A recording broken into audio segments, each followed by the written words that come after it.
أعوذ بالله من الشيطان الرجيم بسم الله الرحمن الرحيم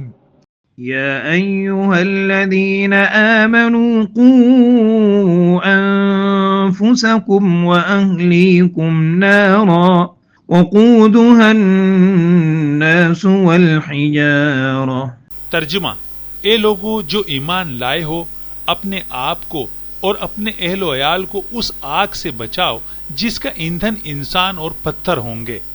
جس پر سخت گیر نہایت تندخو فرشتے مقرر ہیں جو اللہ کے حکم کی نافرمانی نہیں کرتے اور جو حکم بھی انہیں دیا جاتا ہے اسے بجا لاتے ہیں۔ مولانا مودودی رحمہ اللہ نے فرمایا، یہ آیت ہر مسلمان پر اس کی ایک بنیادی ذمہ داری کو واضح کرتی ہے کہ وہ صرف اپنی اصلاح پر اکتفا نہ کرے بلکہ اپنے اہل و عیال کو بھی جہنم کی آگ سے بچانے کی کوشش کرے۔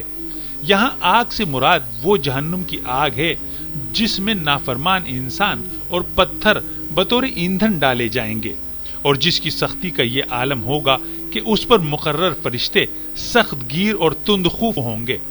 جو کبھی بھی اللہ کی نافرمانی نہیں کریں گے، اور جو بھی حکم انہیں دیا جائے گا اس پر بلا چون چراں عمل کریں گے۔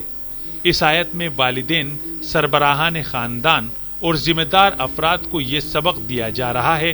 کہ وہ اپنی نسل کی دینی تربیت کو نظر انداز نہ کریں بلکہ انہیں دین کی راہ پر چلنے کی ترغیب دیں تاکہ وہ اللہ کی نافرمانی سے بچ سکیں اور آخرت کی تباہی سے محفوظ رہیں۔